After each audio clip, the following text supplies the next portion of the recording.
Hi, I'm Shannon from houseimprovements.com, and today I'm going to show you how to remove laminate flooring.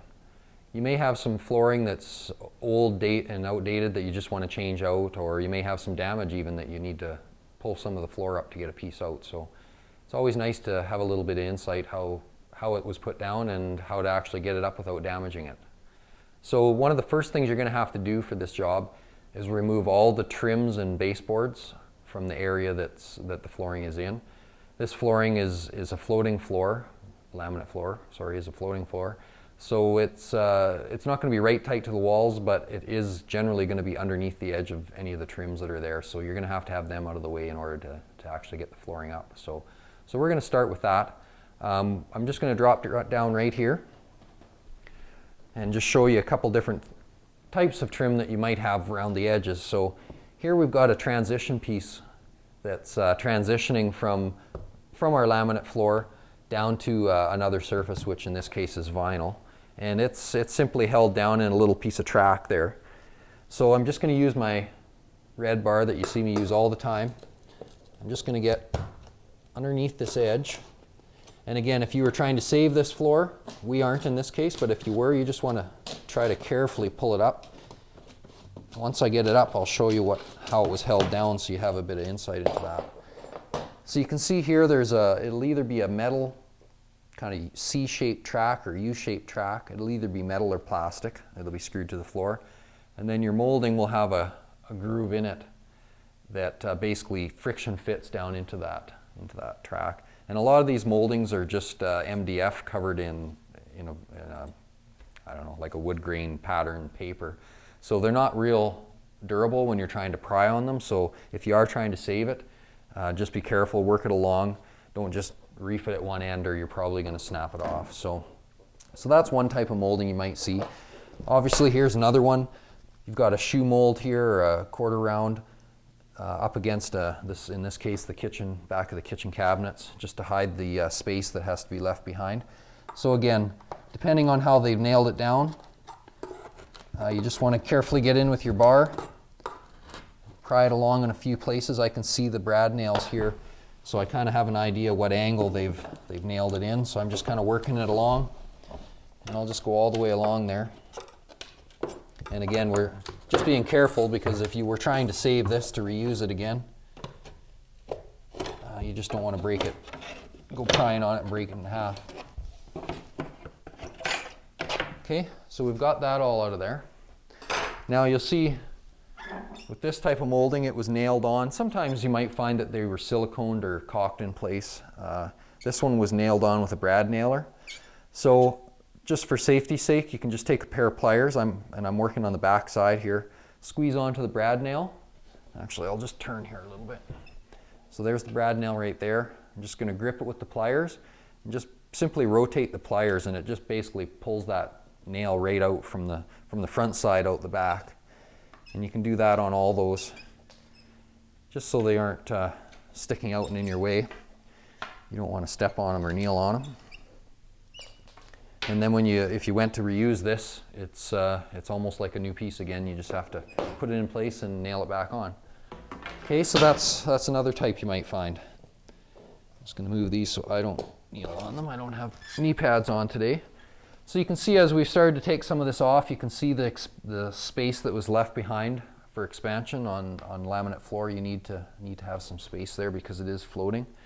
So you can see that there. I'm going to slip over here to where the actual baseboard is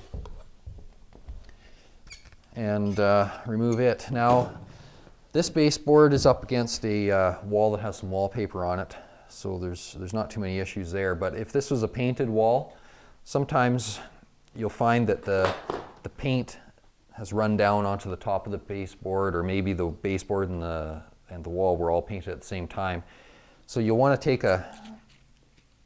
take a utility knife and just cut along this top here to cut that paint crust that's on the top free from the two items. So like I said, in this case I don't have it, but that's what you'd want to do, because if I just start prying on there, what usually happens is that paint comes off kind of in chips, and you'll have an ugly chipped area all the way along that wall that you're going to have to go back and touch up with paint again. So if you make that cut, you usually don't have any issues. that you could just basically go along and pry that baseboard off again without damaging the painted wall. So there's the piece we've got. Again, I've got the brad nails in there. I'm just going to pull them out. And if you're reusing your trim, a good thing to do, whether you're changing your carpets or flooring, whatever you're pulling out, just take your trim off, have a marker on you or a pencil, write right on that piece of trim something that helps you remember where it went, because otherwise you're going to have a pile of trim and it's going to be like a jigsaw puzzle trying to figure out where it all went again. So this one's been off before. I don't really know what their code was, but anyways, identify it somehow so you kind of have an idea where it should be going back on if you needed to put it back on. Okay, so just keep moving right along here. Here's another trim, which this one probably is pretty much the same as that one we took off at the transition spot there with the vinyl floor. Here we're transitioning from carpet to laminate. I just want to get it started to come out of the track. So it's held down just like that last one was. There'd be a metal track there. I'm just working my way along. Oops, I broke that one. Okay, so you can see what happened there. I got a little too speedy, and the spline on the back side of this just simply broke right off. I guess this trim is a little bit different in the profile, but anyways, that doesn't really matter. So the clue is there to be a little more careful pulling it off. Okay, so I'm just going to go around, pull the rest of this trim off, and then we're going to get right to pulling up the flooring. Okay, so we've gone around and removed all the moldings and trim and stuff that was in the way. We also need to get rid of these tracks that one trim was put into, in our case anyways, because we're actually eliminating this floor. So this one's just held down with some screws. I've taken most of them out already, but get the last couple out, and then that's gone. Okay, so that's that. Now we're basically ready to start taking this flooring up. So you may not be familiar with how the floor is put together, so once I get some out, I can kind of show you that. So now, because it's floating, it's not nailed down at all. This one had a little strip put on the edge to finish it off, so just get that out of the way. But you can see how this whole row, here we're still flat, but this piece is coming up because I'm tilting it, which unhooks it from the spline that it's hooked into. So, and there'll also be this underpad underneath it. So what's basically happening is when the floor was put together, this piece was laying down flat on the floor. You'd come up to it with the next row, put it in on an angle in that groove, and just simply lay it down, and it just snaps right in there. And there's also grooves on the ends too that require a little bit of a tool to snap that into place. So anyways, that's really a pretty simple floor, and not that hard to put down or take up. So I'll just lean that out of the way. You're going to pretty much have to go row by row the way that it's usually put together. Get this little strip out of here. It's causing me some grief. So as we move along, I've got a brad nail down here that I guess didn't come out when the molding came off, and it's holding me up. So there. So you can see that once you get all the trim off and that, it's not going to take very long to pull this flooring up. And in the case, if you're obviously going to reuse it, you're going to want to, say you're taking this some of this floor up because there's a piece out here that's damaged and you want to replace it. As you take each row off, you want to stack your pieces per row kind of in the order that they were put in, because they're put in so that the joints and the ends of them are staggered. So you're going to want to keep it simplified, so when you start to put it back in, you can just basically grab your row, and however you decided to organize it, you're going to know how to put it down so that it was like it was before. So you're just going to keep moving along though to take it out. Now that we've got it started, it's all going to come out quite nicely. And we'll just keep moving right across the room doing the same thing.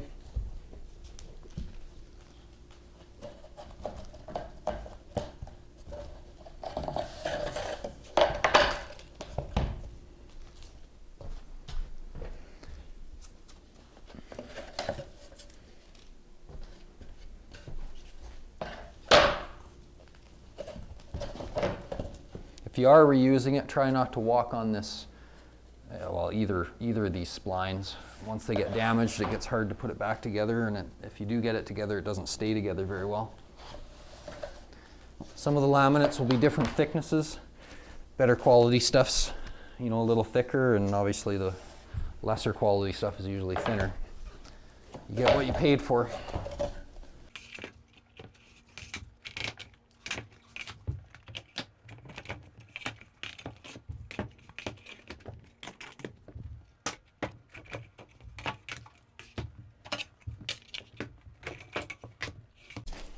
Okay, so you can, as you've seen there, what I forgot to do was take this vent cover off the heat duct, heat register. So simply have it out of the way as well. So I think you kind of get the idea of what's going to happen there. I'm just going to simply work my way all the way across the room, stack the pieces up, and do whatever I was going to do with them.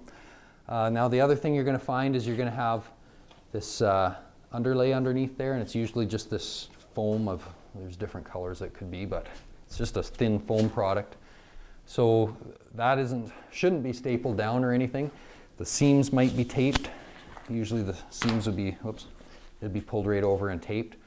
So that you can just roll up and pull out easily enough as well. So I don't think there's anything too much more that I can show you for removing laminate flooring. Pretty easy job, but sometimes, you know, something like this just helps you get the right idea on where to start and you know, what's involved in doing the project. So I hope you found it helpful, and you can check us out on YouTube, on our houseimprovements.com website, and actually on the website you'll find our forum as well. So if you have some questions about this project or pretty much anything else to do with your home, just go on there and somebody will be able to help you out, I'm sure. So thanks for watching.